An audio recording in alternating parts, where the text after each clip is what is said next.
My name is Adam Whitaker, and I was married to the love of my life for 19 years, or at least, that's what I believed. I built our home with my own hands, raised our daughter with unwavering devotion, and gave everything I had to a woman who, one day, simply stopped looking me in the eyes. What began as quiet distance turned into late nights out, secrets, and finally, betrayal. But the worst part? It wasn't just the affair, it was how she made our daughter hate me for uncovering the truth. You think you've seen heartbreak? Let me tell you my story. Looking back now, I can't help but wonder how long she'd been slipping away. Was it the quiet dinners? The work events she never used to attend? The way her phone became an extension of her hand, turned face down on the table? Or was it that one afternoon when I caught her staring out the window, eyes unfocused, like I wasn't even in the room? She called it a healing journey. That was the phrase she used when I asked her why she'd become so distant. "I'm doing the inner work, Adam," she said softly, like she was reading from a self-help book. "Trying to understand who I really am. I wanted to be supportive. I really did. But how do you support someone who's already halfway out the door?" While Laura was off healing, I was grinding away at my job as a senior tech executive, making sure our bills were paid, our retirement accounts were solid. When I wasn't working, I was building custom furniture in my shop or composing music in the studio I built out back. I taught myself to play piano at 40, something I was damn proud of. Those quiet hours, the smell of sawdust, the keys beneath my fingers, those things kept me grounded. But at night, it was just me and Sophie, our teenage daughter, at the dinner table. Laura started coming home later and later. Sometimes she didn't come home at all. Said she was celebrating a friend's sobriety milestones. Said she was helping someone through relapse. At first, I didn't question it. She'd always been kind, always been the type to help others. But slowly, something started to feel off. Her hugs turned robotic. Her eyes stopped meeting mine. And when I tried to initiate a real conversation, she'd either brush it off or say I was smothering her energy. I wish I were exaggerating, but those were her exact words. I started keeping a mental list. A tally of little betrayals. How she stopped laughing at my jokes. How her phone lit up with late-night messages that she'd quickly swipe away. How she suddenly took an interest in her appearance again, but not for me. One night, I found her in the kitchen, sipping tea like nothing was wrong. I asked her, calmly, if there was someone else. She smiled. Smiled, like I'd asked her what she wanted for lunch. "Adam," she sighed, "we're not happy. You know it. I think our marriage has probably run its course." I sat there stunned, gripping the back of the chair like it could somehow keep me from crumbling. "So that's it?" I asked. "After everything we've built together?" She didn't answer. Just walked past me like I was a stranger in my own home. That night, I didn't sleep. I stared at the ceiling, listening for the creak of the stairs that never came. She'd stayed out again. Sophie was asleep in her room, unaware that her parents were on the brink of collapse. I remember walking past her door and seeing her sleeping peacefully, a childhood stuffed animal still tucked under one arm. I closed the door quietly, my heart breaking with every step. In the days that followed, Laura made it clear she wasn't filing for divorce, at least, not yet. "We'll wait until Sophie goes off to college," she said, like that made it noble. Like dragging our daughter through a charade of a marriage was somehow merciful. Every now and then, she'd backpedal. She'd get misty-eyed over a photo on the wall, whisper things like, "We did build a beautiful life, didn't we?" And for a moment, I'd cling to that sliver of hope. I'd nod, force a smile, and pretend the bleeding inside me had stopped. But deep down, I knew something was deeply wrong. One night, while she was out helping a friend, I sat alone in our bedroom, staring at her side of the bed. Something snapped. Call it desperation. Call it betrayal. Call it survival. I opened her laptop and searched her email. I didn't even know what I was looking for. I just needed truth, any version of it that didn't come sugar-coated and scripted. What I found shook me to my core. There were emails, some coded, others shockingly blunt. Words like, "last night," "can't wait," and "miss your hands." Phrases that left no room for doubt. She hadn't just drifted. She had leapt, headfirst, into another man's arms. I felt sick, betrayed, and the worst part? I knew this wasn't the end. This was just the beginning of a storm that would tear through everything I thought was sacred. I didn't confront her that night. I couldn't. Not yet. I needed to breathe, to wrap my head around what I'd just seen. The emails were still burned into my memory, graphic, intimate, full of pet names and longing. This wasn't some emotional confusion or a momentary lapse in judgment. Laura was in a full-blown affair, and she had been for months. When she walked in later that night, smiling like she'd just come from a yoga retreat, I felt like a stranger watching a stranger. She kissed me on the cheek and asked, "How was your evening?" I said, "Fine." I don't know how I kept my voice steady. Maybe it was shock. Maybe it was survival instinct. I just knew I couldn't go off half-cocked. Not yet. The next morning, after Sophie left for school, I told her we needed to talk. She sat across from me at the kitchen table like it was just another morning. Coffee, toast, lies. "I know," I said flatly. "I read your emails." Her face didn't register shock, just a slow, calculated blink. She set her mug down, let out a sigh, and said, "What exactly did you read?" That was the moment I made my first mistake. I told her. I gave her the outline of what I knew, thinking honesty would lead to honesty. Instead, she used my limited knowledge as a roadmap for her next lie. She said it wasn't what it looked like. They had only kissed, and it was awkward, and they'd realized they were better off as friends. It was a mistake, she said, and it didn't mean anything. Didn't mean anything? Those emails screamed meaning. Lust, obsession, addiction. And yet, like a fool, I wanted to believe her. I wanted my family back. So, I made her promise to cut off all contact with him. She swore she would. She even cried. Said she wanted to fix things. That weekend, we went to the coast. I booked us a little cabin, thinking maybe, just maybe, we could reset. We laughed again, held hands. For a moment, I let myself hope. I thought maybe this was her wake-up call. But liars don't wake up. They just get better at pretending. Within a week, she was back to her old patterns, cold, distant, hypercritical. She started making comments about my body, saying I should tone up, especially in my chest. "You've let yourself go," she said with a smirk one night. "I commute by bike 20 miles a day. I'm in great shape." So I asked her what that was really about. That's when I started wondering, who was this guy? A week later, her old phone was sitting on the counter. She had just upgraded, probably thinking the past would stay buried. But it didn't. I did a forensic sweep, and what I found made the earlier emails look like child's play.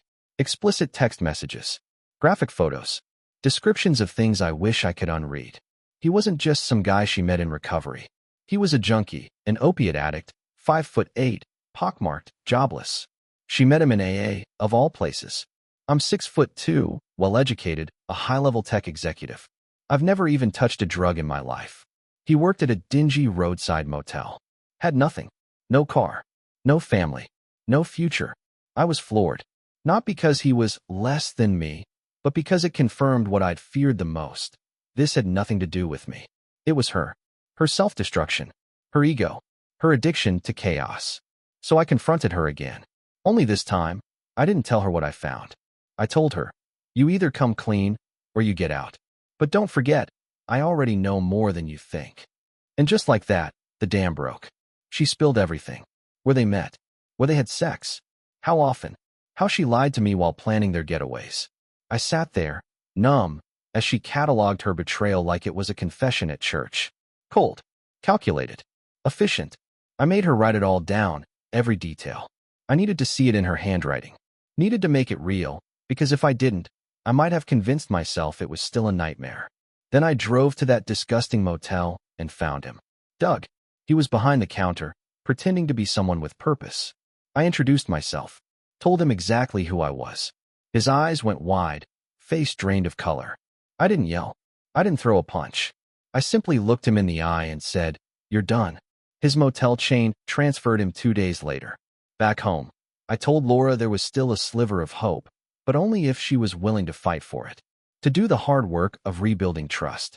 She looked relieved, grateful even, said she'd do whatever it took. And once again, I wanted to believe her. But that was my second mistake. Because what I didn't know, what would destroy me even more, was that Sophie, our daughter, had already found the truth. She'd been reading her mom's emails, too. And the damage it did to her would haunt us all. I should have known things wouldn't stay buried, not in a house that echoed with silence and unspoken grief. Laura had confessed, yes. And I'd confronted Doug, put an end to that madness. At least, I thought I had. I gave Laura the option to stay and rebuild, but only if she was truly committed. She said all the right things. Promised change. Promised honesty. But lies don't die easily. They linger like smoke in the walls, clinging to everything. In hindsight, my second mistake wasn't just letting her stay, It was assuming that Sophie hadn't noticed, that she hadn't felt the shift in our family's center of gravity. I thought we were hiding it well. We weren't. 2 weeks after Laura's full confession, I came home late from work. Sophie wasn't in her room. Her car was gone. I didn't panic at first. She was a responsible kid, National Honor Society, straight-A student. But when I called her phone and it went straight to voicemail, my chest started to tighten. Half an hour later, I got the call from the police. Sophie had crashed. The car had flipped over near a swollen creek bed, teetering, they said, on the edge of total disaster. Somehow, miraculously, she wasn't injured. Not a scratch. But the officers found pills in her system. She'd been drinking too. My daughter, my sweet, driven, responsible daughter, had just self-destructed in the most violent way possible. And I never saw it coming. At the hospital, I held her hand as she lay there, groggy and ashamed. She couldn't look me in the eye. When I asked why, her voice cracked.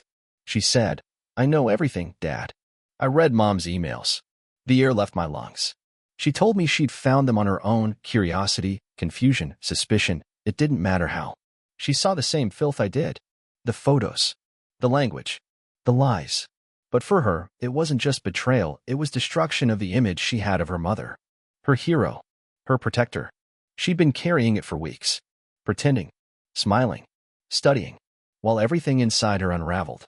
And the guilt of hiding it, of knowing it and saying nothing, had eaten her alive. They kicked her out of the National Honor Society. Word got around school. Friends distanced themselves. She became the subject of whispered gossip, judgmental stares. And Laura? She couldn't even bring herself to show up to the hearing. She told me, "I can't handle this. You deal with it." So I did. I got her into counseling. I handled the court-ordered DWI classes. I helped her craft an apology letter to the school board. I stayed up late helping her with makeup work, drove her to every single appointment, and tried desperately to keep her from falling any further. And then one night, it all came to a boiling point. We were sitting in the living room. Sophie had just finished a long talk with her counselor and was visibly shaken. Laura walked in, took one look at us, and without warning, exploded. You, Sophie, she screamed. "You're the reason I want to get wasted. You're the reason I want to put a bullet through my head." I froze. Sophie broke. She crumpled into herself, sobbing uncontrollably. Laura stormed out, tires screeching down the driveway. For hours, I didn't know where she went or if she'd come back alive. I held Sophie that night like she was 5 years old again. She kept whispering, "It's my fault. I made her want to die."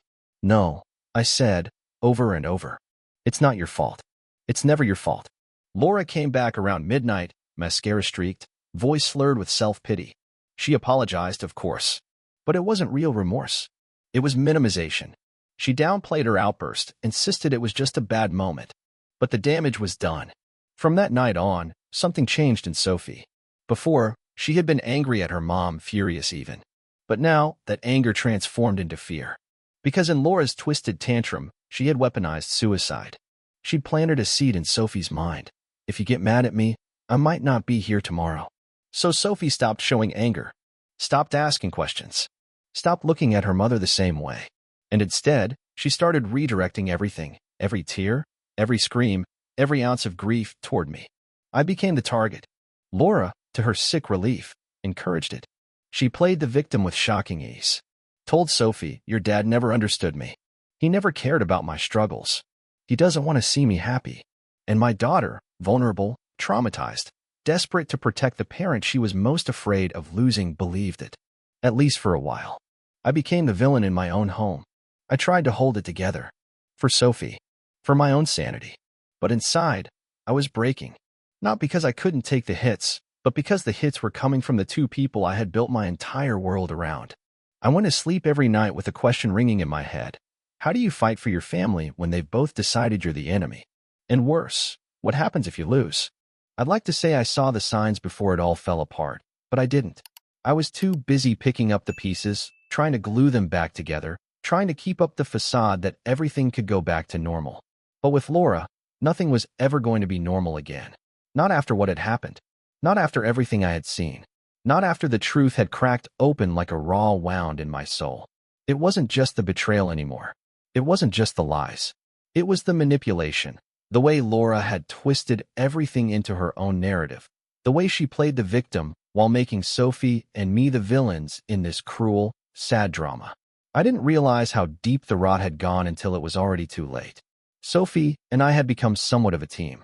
She had stopped trying to shield Laura from the truth, and I had stopped being the enabler. We both knew what had happened. She could see it in Laura's eyes. She could hear it in her words. But that didn't mean she could ever confront it. Not yet. I had convinced myself that maybe, just maybe, I could hold it all together for Sophie. I promised myself I wouldn't let Laura's chaos destroy us further. But Laura's presence had become a force I couldn't escape, like a storm that blew through everything I tried to build. One night, after another argument where Laura had turned Sophie against me, I sat on the edge of our bed. My hands were shaking. I didn't even know how we had gotten here. This was supposed to be our safe place, the one part of the house where everything should feel steady, secure, but now, it felt like a battlefield. Laura came into the room like nothing had happened. Her face, empty and emotionless, seemed like it belonged to a stranger. "I don't want to fight anymore," she said. "I've made my peace. It's time you make yours." The coldness in her voice was like ice water splashed over my face. It hit me like a wave of realization. She doesn't care about me anymore. She was done. She had checked out months ago, long before I'd read her emails, long before I'd caught her with Doug. She'd emotionally abandoned me. She had emotionally abandoned our daughter. But now, she wanted me to sign off on it, just like that. Make peace with it. I stared at her for a long time, almost unable to process what she was saying. Make peace with it. After everything, the truth finally hit me with the force of a freight train. She wasn't the same woman I had fallen in love with. She hadn't been for a long time. The woman sitting in front of me wasn't my partner. She was a stranger I had tried to hold on to, a ghost who had stolen everything I loved and twisted it beyond recognition. But somehow, even then, I still didn't want to give up. I still hoped that she would wake up, that we could go to therapy, rebuild, even if it was a long shot. But my heart knew it was over. That's when I made my third mistake. I told her, "I want to try. I want to fix this, for Sophie, for us." Laura didn't answer right away. She just looked at me with that same detached expression, like she was considering whether I was even worth the effort. Finally, she sighed and said, "I've already forgiven myself, Adam. It's not about us anymore. It's about me." She'd forgiven herself? My stomach churned at the thought. She had forgiven herself for wrecking our family, for destroying everything. She wasn't even asking for forgiveness. She wasn't even acknowledging the damage. She had somehow managed to turn everything around and make it my fault. I wanted to scream, to tear down the walls she had built around her. But I couldn't. I had already tried. Instead, I said, "I don't know how to be with someone who doesn't want to be with me." She didn't respond. She just stood there, the silence between us becoming more suffocating by the second. That was when I realized something I had been trying to deny for so long. She didn't want me. She didn't need me. She had already moved on, physically, emotionally, mentally. She turned and walked out of the room, leaving me in the dark. I sat there in silence, my heart pounding in my chest. I was numb, empty, but deep down, I knew I couldn't go back to what we were. I couldn't go back to the lies, to the manipulation, to the emotional destruction. And for the first time in years, I felt free. Not happy, but free. The next few days were a blur. I couldn't focus at work. I couldn't eat. I couldn't sleep. All I could think about was how far gone she was, and how much she had broken me. But worse than that, how much she had broken Sophie. I remember walking into Sophie's room, finding her curled up on her bed with headphones in. I had no idea how long she'd been there, but she didn't look up when I came in. She didn't have to. We both knew what was happening. "Dad," she said, her voice so quiet I almost didn't hear it. Why did she do it? Why did she ruin everything? I didn't have an answer. I didn't have a clue anymore. I don't know, sophomore. I really don't know. That was the moment I realized something. I had been trying to fix Laura. I had been trying to fix everything for Sophie. But what I hadn't done, what I hadn't even considered, was fixing myself. I had spent so long picking up the pieces of everyone else's mess that I forgot about my own. It was time to stop pretending things could be saved. And it was time to stop trying to force a broken relationship to be something it could never be again. In that moment, I knew. It was time to let go. For me. For Sophie. Because in the end, holding on to something that was already dead wasn't going to save anyone. Not me. Not Sophie. And certainly not Laura. Letting go of Laura should have been the end of it. It should have marked the start of healing. For me, for Sophie, for whatever life we could rebuild out of the rubble she left behind. But Laura wasn't done. She never really is done. Because women like her, they don't let go. Not until they've twisted every ounce of pain into something they can feed on. Not until they've turned victims into villains, and themselves into martyrs. It didn't take long. Sophie was still struggling. The crash, the fallout at school, her shattered relationship with her mom, it had changed her. She was quieter now, more guarded. There was a look in her eyes I hadn't seen before. Something fragile. Something permanently cracked. I did everything I could to help her recover. Got her a therapist. Worked with her teachers. Let her stay home on the hard days. And through it all, I never said a bad word about Laura. Not once. I made that promise to myself. I would not let Sophie be poisoned by both of us. But Laura didn't extend me the same courtesy. It started subtly. Sophie would come home from a weekend visit with her mom and seem off. Detached. Cold. I'd ask how things went, and she'd give me one-word answers. Eventually, I stopped asking. But the tension in the air was unmistakable.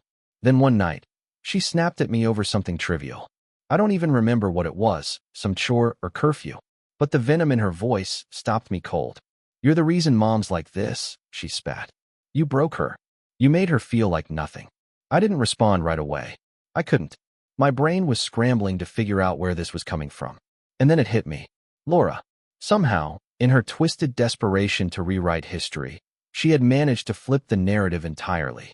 She had told Sophie, our daughter, that I was to blame for her affair, that I had failed to love her, that I had driven her into the arms of a drug addict in a dingy motel. The worst part? Sophie believed it.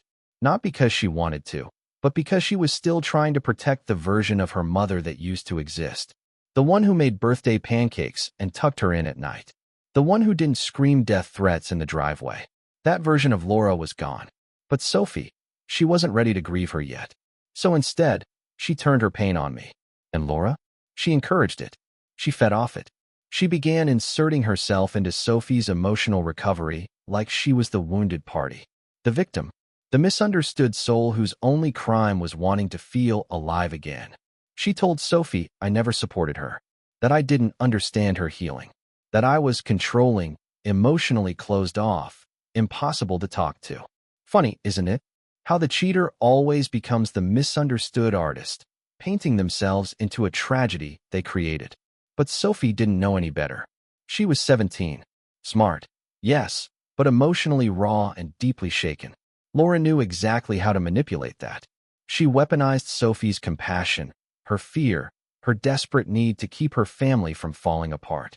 She made Sophie feel like her anger, her completely justified anger, was dangerous. That if she didn't love her mom unconditionally, if she didn't forgive and forget, her mother might spiral, or worse. Laura had made it clear. If you're mad at me, I might not be here tomorrow. So Sophie buried her rage. But it had to go somewhere. And it went straight to me. She started picking fights, ignoring curfews, questioning everything I said. And I took it. I took it all. Not because I deserved it, but because I understood it. She wasn't lashing out at me, not really. She was trying to protect the version of her mother she was afraid to lose. And if that meant making me the villain, so be it. Laura, of course, watched it all unfold with smug satisfaction. She saw Sophie turning on me and leaned into it. Played the role of the cool parent, the one who understood, who wasn't strict, who wasn't trying to control her. But underneath it all, I saw what was happening. Laura wasn't just trying to escape accountability. She was trying to rewrite reality. She wanted to erase everything she had done, smear the guilt across everyone else's face, and walk away clean. And she almost succeeded. There were nights I sat alone in the kitchen, staring at old family photos. Smiling faces that felt like they belonged to strangers. I'd ask myself, what happened? How did the woman I once trusted with my life become someone who could manipulate our daughter like this? And the answer, painful as it was simple. She'd always been that woman. I just hadn't seen it. I was too busy loving her. Too busy fixing, forgiving, sacrificing. But love doesn't change someone who doesn't want to be changed. And forgiveness means nothing to someone who feels no remorse. So I stopped waiting for closure. I stopped hoping she'd wake up one day and apologize. I stopped hoping, period. And that was the beginning of my healing. I had spent the better part of a year trying to hold everything together. My sanity, my relationship with Sophie, the last broken threads of a marriage that had long since disintegrated. I kept showing up, kept working, kept pretending that maybe, just maybe, there was still something worth salvaging. But you can only live in delusion for so long before reality grabs you by the throat. Laura's manipulation of Sophie had grown more sophisticated by the day. I watched as my daughter, once open and affectionate, became guarded and sharp. I was the enemy now, publicly, privately, emotionally. I had become a symbol of everything wrong in her world, and Laura had sculpted that image piece by piece. Even so, I held on to hope. Not for Laura, but for Sophie. I kept thinking, if I just stayed steady, if I just didn't retaliate, if I kept showing her love, she'd see through it. She'd come back to me. But then, Laura went too far. It was a quiet Sunday evening. Sophie was out with friends, and Laura and I were sitting in the living room. I hadn't spoken to her much in weeks, other than what was necessary. We'd been living under the same roof in strained silence, co-parenting in technicality only. She sat scrolling through her phone, legs tucked beneath her like she didn't have a care in the world. I was going through some paperwork for a possible post-divorce financial strategy when she suddenly spoke. "So, I saw what you wrote on that forum," she said, not looking up. My blood ran cold. "I never gave you permission to read that," I said carefully. "It's anonymous for a reason." She smirked. "Nothing's anonymous when you use the same email to register as you do for our Amazon account." There it was, the mask slipping again.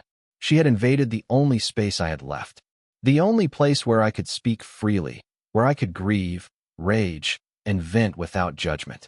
She had taken that, too. And she wasn't done. She stood up and began pacing, phone still in hand. "It's honestly pathetic, Adam. You act like some broken hero online, like I just destroyed you.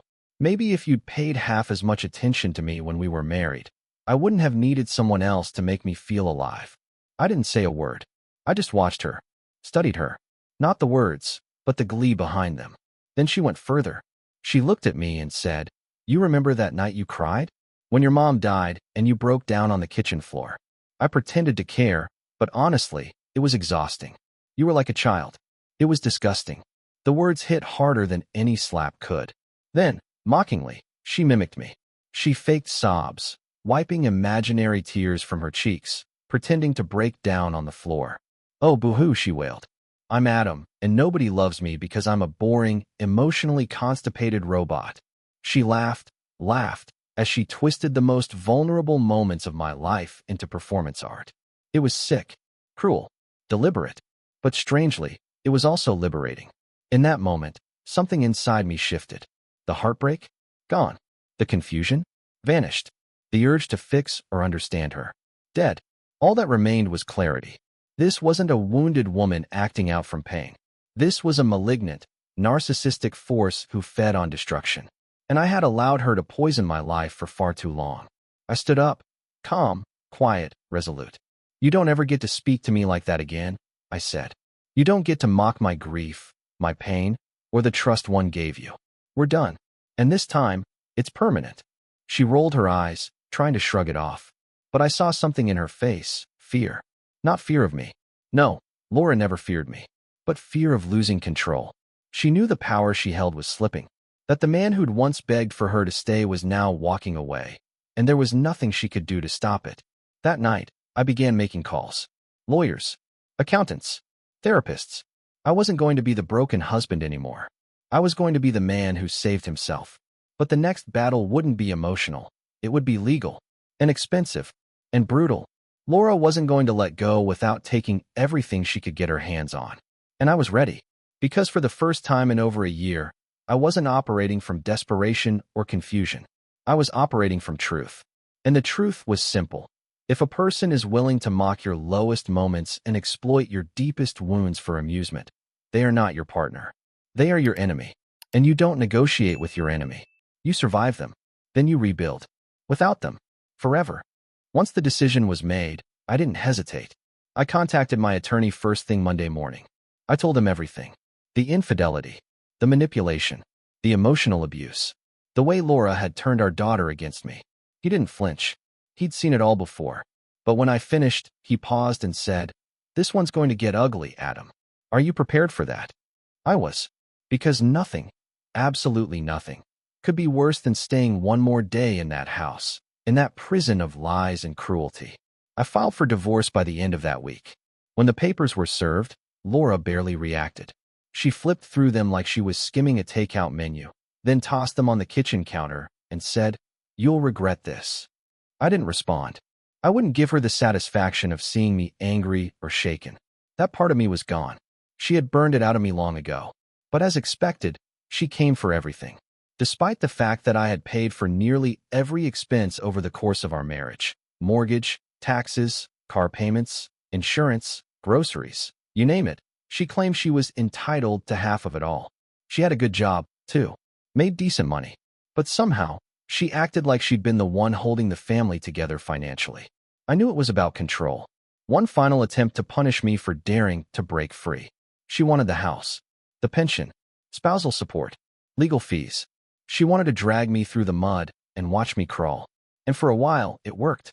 I'll never forget the day my attorney called with the final numbers. "She's going after everything, Adam," he said. "Unless you want this to stretch on for another year and cost another 50 grand, you may want to consider settling." So I did. I gave her $200,000. Cold, hard, cash. That money could have put Sophie through grad school, could have funded a second home, could have allowed me to retire 5 years earlier. Instead, it bought me peace. It bought me an escape from the war zone she'd turned our marriage into. And the house, my house, the one I'd spent years designing, building, customizing with my own hands, she tried to take that too. But here's where fate finally gave me a break. Her attorney insisted on bringing in their own appraiser. And for reasons I'll never fully understand, either incompetence or dumb luck, the appraised value came back drastically lower than what we expected. Several $100,000 less. They used it in court, thinking it was a win. But it backfired, because I bought out her share based on that lowball estimate. And just like that, the house was mine. A custom-built retreat nestled on 3 wooded acres, overlooking a preserved river valley. Not massive, but mine. With a detached woodworking shop. A recording studio I'd built during better times. The kind of place that breathes peace into your soul. She wanted to take that from me. But she failed. I remember the first night after she moved out. The silence. The stillness. No screaming. No slamming doors. No venom disguised as conversation. Just the sound of wind rustling through the trees and the faint hum of cicadas outside my bedroom window. I slept through the night for the first time in years. Sophie chose to stay with me, at least part-time. She was still working through her trauma, still trying to separate the mother she loved from the woman Laura had become. I didn't blame her. I never spoke ill of Laura in front of her. Not once. And maybe that's what started to turn things around. One evening, while we were washing dishes together, Sophie turned to me and said, "Thanks for never bad-mouthing Mom, even when she deserves it." I just nodded, swallowed the lump in my throat. I didn't need to be right. I didn't need revenge. I just needed my daughter to know that I was still here, still stable, still her father. Meanwhile, Laura continued rewriting history.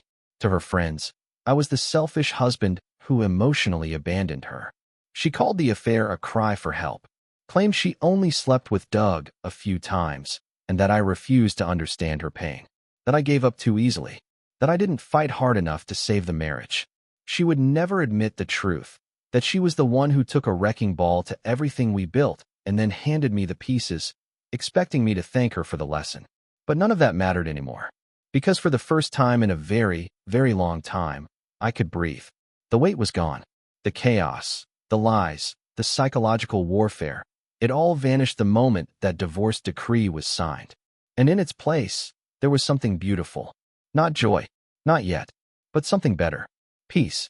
For years have passed since the ink dried on the divorce papers, and sometimes I still walk through my house in the early morning, coffee in hand, and just stand in the silence.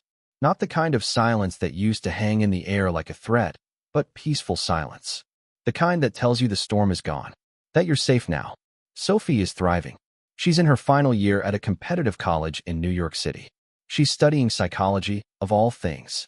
I suppose it's not surprising, considering what she lived through. She's strong, independent, sharp. The kind of woman I always hoped she'd become. We talk often. FaceTime, texts, Random calls when she's walking between classes. She tells me about her friends, her professors, her dreams. But sometimes, her voice gets quiet. Mom still talks about you, she told me recently. Says you moved on too fast. That you never really loved her. That you abandoned the family. I sighed. Not out of anger, just fatigue. And what do you think? I asked. There was a long pause on the other end. I think she's still trying to make herself feel better about what she did, Sophie said. And I think you're the only one who walked out of this with any dignity. That meant more than she could know. Because I hadn't always felt dignified. There were nights I lay awake questioning everything. Nights I'd replay Laura's cruelty in my head until I was numb. Nights I missed what we used to be, before the affair, before the lies, before everything rotted from the inside out. But those feelings faded, slowly, like bruises. And in their place came something new. I met someone. Her name is Emily. It wasn't sudden. It wasn't dramatic. We met through mutual friends. Both of us divorced. Both carrying scars. Both hesitant to open up. But there was something about her, steady, kind, emotionally present. The kind of woman who doesn't see vulnerability as weakness. Who listens without judgment. Who loves without keeping score. Sophie met her a few months after we started dating. They bonded over coffee and books and a shared understanding of how painful people can be when they're supposed to be your safe place. Later that night, Sophie hugged me and whispered, "I like her, Dad. She feels calm." I knew what she meant. Emily wasn't a firestorm like Laura. She was the kind of warmth you didn't have to brace yourself for. The kind that didn't burn you when you got too close. Being with her reminded me of who I used to be before I got buried in years of emotional manipulation and psychological warfare. I laughed again, slept better, started playing piano more.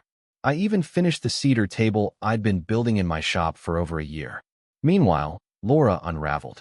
Through the grapevine, I heard stories. She was still telling anyone who would listen that her affair was a desperate cry for help. That I had refused to listen. That I moved on too fast. Moved on. It had been 6 months after our divorce before I even considered dating. And even then, I was cautious. Wary. Healing doesn't come on a schedule, it comes in layers. In late-night reflections and long walks in the woods behind the house. In finally realizing that someone else's chaos is no longer your responsibility. I don't respond to her stories. I don't defend myself. I don't need to. Because everyone who knows me, really knows me, already sees the truth. And Laura? She'll never understand what she lost. Not just me, but the life we built. The family. The trust. The man who loved her even when she made herself impossible to love. But that's not my burden anymore. Looking back now, I don't regret the years we shared. I don't even regret trying to save it. Because that's who I was. A man who believed in loyalty, in vows, in doing everything possible to protect his family. But I do regret not leaving sooner. I regret giving her chance after chance when she kept lighting the match. Still, I survived. And I came out stronger. Not bitter. Not broken. Just clear. Clear on what love is and what it's not. Clear on the difference between compromise and self-destruction. Clear on what I will never allow in my life again. My past doesn't define me. It shaped me, hardened me in some ways, softened me in others. And now, with Sophie stepping into her own future and Emily by my side, I'm finally living the life I should have had all along. Not one built on obligation or appearances, but on honesty, peace, and real love. The kind that doesn't need to be explained, excused, or endured. The kind that feels like home. If there's anything this journey has taught me, it's that loyalty without boundaries is self-destruction in disguise. I spent years trying to hold together a marriage that had already crumbled, thinking that love meant enduring, sacrificing, forgiving endlessly. But love, real love, doesn't demand the death of your self-worth. To those in my age group, who've built decades of life with someone and now question whether staying silent is strength, I say this: don't confuse endurance with peace. Sometimes walking away isn't giving up. It's finally choosing yourself. I also learned that our children watch everything. How we handle betrayal, how we treat our pain, how we show grace when we're shattered. It all matters. Sophie didn't need a perfect father. She needed a present one. One who refused to return hate with hate, even when it was justified. So if you're holding on to something that's slowly killing your joy, your health, your soul, let go. Protect your peace. Speak truth, even if your voice trembles. And never be ashamed of choosing healing over chaos. Because the older we get, the more we realize peace is the real wealth, and dignity is the legacy we leave behind.